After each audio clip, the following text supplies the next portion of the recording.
अस्सलामुअलैकुम नाज़रीन कराम, नई वीडियो में आपको खुश आमदीद कहते हैं। एक जानिब जहां इमरान खान के लिए खुशखबरियों का सिलसिला जारी है, इमरान रियाज खान, सनम जावेद और दीगर कई पीटीआई कारकुनान को रिहा कर दिया गया है। वहीं दूसरी जानिब एक खबर लंदन से आ रही है जिसका ताल्लुक़ इस्लामाबाद और रावलपिंडी से ही है, जबकि नवाज शरीफ जो कभी मकबूल तरीन लीडर हुआ करते थे, अब भी वो समझते हैं कि मैं दोबारा से ताकतवर तरीन हो गया हूँ, क्योंकि उनके नज़दीक उन्होंने 2-3 बॉल्स ऐसी खेली हैं जिन पर चौका लगा है। उसके बाद वो समझते हैं कि बस अब मेरे अलावा कोई नहीं है, मैं ही इस मैदान में तने तनहा शाह सवार हूँ।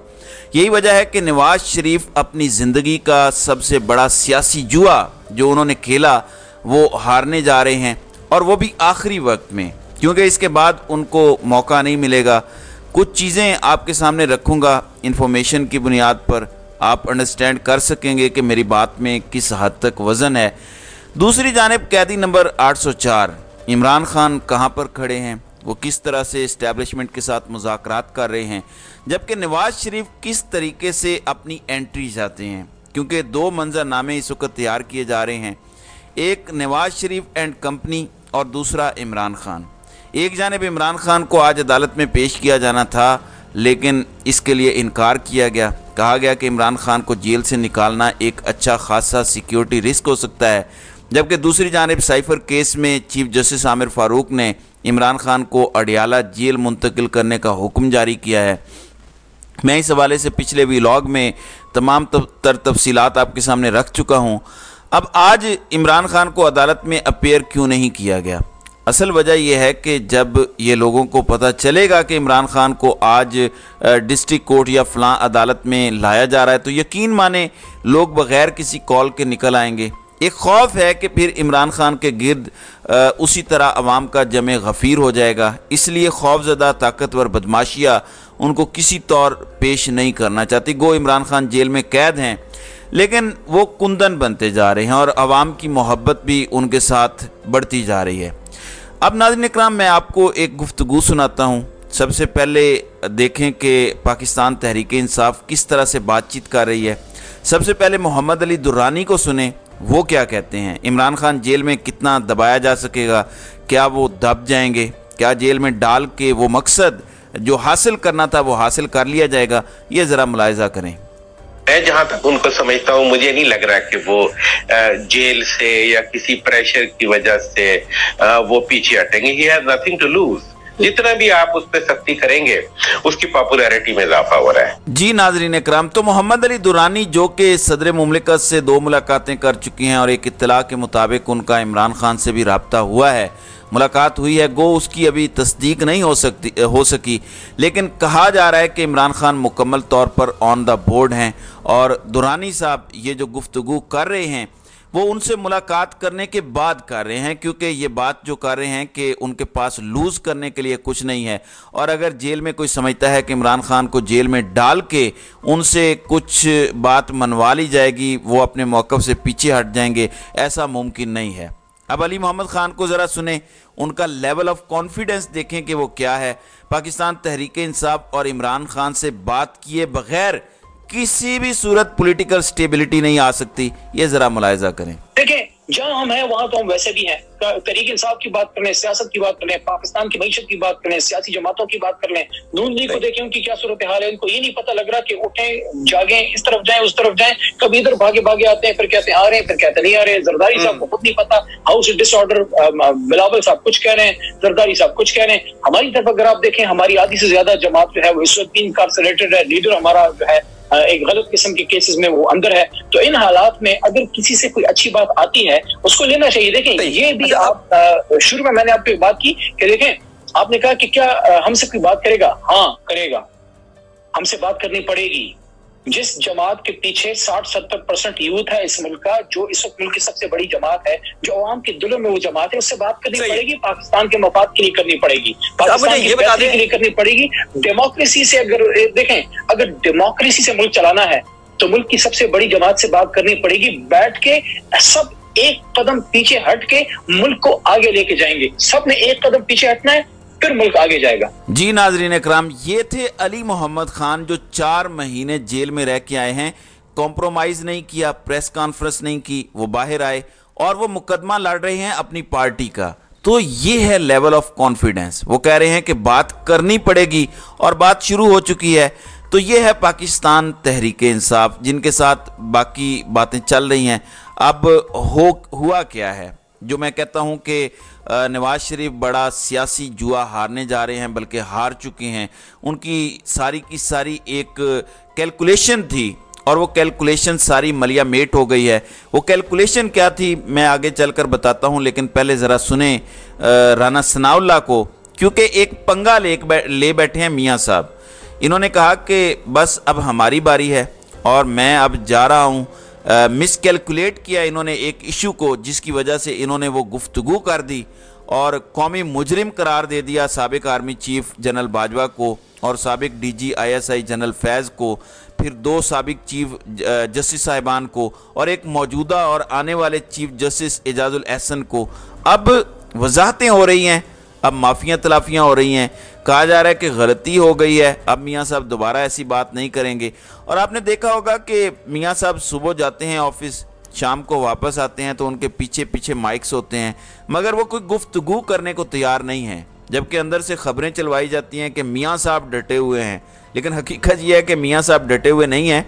उसकी वजह यह है कि अगर मियाँ साहब ये ट्रेन मिस कर देते हैं और अपने इसी टेम्पो, इसी लाइन एंड लेंथ पर रहते हैं, तो फिर मुकम्मल तौर पर जिसका कबाड़ा होगा वो मरियम नवाज़ है। क्योंकि नवाज शरीफ जब तक पाकिस्तान नहीं आते, अपने मुकदमे ख़त्म करवा के अपने आप को इनोसेंट डिक्लेयर नहीं करवाते, या कम से कम तकरीरें ही कर लें, पाकिस्तान में जाके बैठ जाएं और पार्टी मियाँ साहब अपने हाथ से मरियम नवाज़ के हवाले कर दें, जब तक ये सब नहीं होता उस वक़्त तक मरियम नवाज़ को इंतकाले इक़्तिदार यानी पार्टी का इक़्तिदार मुंतकिल होना पॉसिबल नहीं है।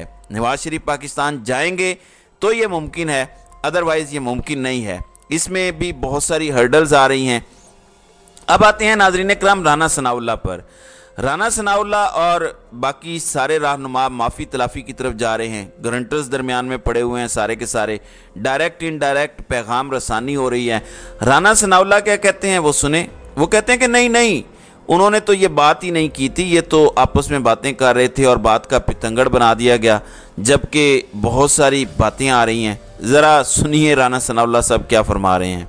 ये जिस बात को मीडिया लेके चल पड़ा है और उसके ऊपर तनाज़ा बना दिया है कि जी वो झगड़ा पड़ गया है, अब उसी के ऊपर जनाब मियाँ शहबाज शरीफ साहब के लंदन जाने को जो है वो उसके ऊपर जो है वो कहा जा रहा है कि जी वो लंदन भी शायद इसी वजह से गए हैं। आप मुझे बताएं कि ये कौन सी बात है कि मियाँ शहबाज शरीफ फ़ोन पे नहीं कर सकते थे कि जी ज़रा इस तरफ जो है वो हम थोड़ा हाथ जो है वो हल्का रखें। और दूसरा ये है कि मियाँ नवाज शरीफ ने उस दिन कोई प्रेस कॉन्फ्रेंस नहीं की, उन्होंने कोई पॉलिसी स्टेटमेंट नहीं दी, उन्होंने उस दिन कोई बयान भी नहीं दिया। वो अपनी यानी पार्टी से, अपने पार्टी का एक इन कैमरा जो इजलास था जिसे हमने मीडिया को अलाउ नहीं किया था, मीडिया आउटसाइड था, तो 18 सितंबर को मीडिया को हमने अलाउ नहीं किया, तो उन्हें भी पता था। तो वो अपनी यानी पार्टी के साथ वो एक अपने अंदाज में जो है वो सारी बात कर रहे थे। जी ये थे राना सनाउल्लाह। अब आपने मोहम्मद अली दुर्रानी की गुफ्तगू सुनी, अली मोहम्मद ख़ान का बयान सुन लिया, उनका लेवल ऑफ कॉन्फिडेंस देखें। इधर राना सनाउल्लाह को देखें कि माफियाँ तलाफियाँ हो रही हैं कि उन्होंने ये सिरे से बात ही नहीं की थी, लेकिन मैं आपको बता चुका हूँ कि ऑडियोज़ पहुँच चुकी हैं GHQ के पास। जाहिर है वहाँ पर कोई हमारी इस्टेब्लिशमेंट के ऑफिसर्स तो नहीं बैठे हुए थे, अंदर से ही किसी ने रिकॉर्डिंग करके उनको भिजवाई है कि ये देखें मियाँ साहब ऐसी बातें कर रहे हैं। बाकी अब आपकी मर्ज़ी है, क्योंकि देखें शहबाज शरीफ बड़े अच्छे हैं, बहुत ही पॉजिटिव हैं, बहुत फ्लेक्सिबल हैं। अगर आप बाऊजी को ले आएंगे तो फिर बाऊजी को संभालना आपका काम है, हम पहले से आपको बता रहे हैं। दूसरी जानिब नाज़रीन इकराम, पाकिस्तान पीपल्स पार्टी को भी अब थोड़ा सा खेलने का मौका मिला है। अब वो कह रहे हैं कि पहले नवाज शरीफ पाकिस्तान आए और आके बात करें, उसके बाद फिर चीज़ों को आगे बढ़ाएंगे। पीपल्स पार्टी का कहना है कि मुस्लिम लीग नून के रवैये से शदीद मायूसी हुई है हमें। मुस्लिम लीग नून और नवाज शरीफ ने अभी तक हमारे साथ कोई राब्ता ही नहीं किया, क्योंकि हम 15 जमातें 16 महीने इत्तेहादी रही हैं और आइंदा के मामलात आगे भी बढ़ाए जा सकते हैं, लेकिन नवाज शरीफ हमसे कोई राब्ता नहीं कर रहे। ये पाकिस्तान पीपल्स पार्टी कह रही है। दूसरा, उन्होंने कहा कि नवाज शरीफ और पीपल्स पार्टी की क़यादत कुछ अरसे से राब्ते में नहीं है, कम से कम राब्ता तो कर लें। दूसरा ये कि 21 अक्टूबर को वो वापस आएँ, जब वापस आएंगे तो बात बनेगी और फिर इंतखाबी माहौल बनेगा। अभी तक तो इंतखाबी माहौल बनने का भी कोई चांस नज़र नहीं आ रहा।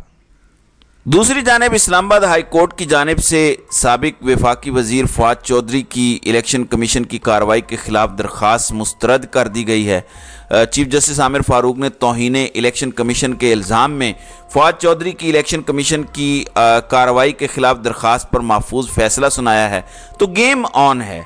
अब नवाज शरीफ ये जुआ कैसे हारने जा रहे हैं, उनकी ये जो कैलकुलेशन थी वो एक ही थी। वो कैलकुलेशन ये थी कि इमरान खान से पक्की कुट्टी हो चुकी है, अब इमरान खान वापस नहीं आ सकते, पाकिस्तान तहरीक-ए-इंसाफ वापस नहीं आ सकती।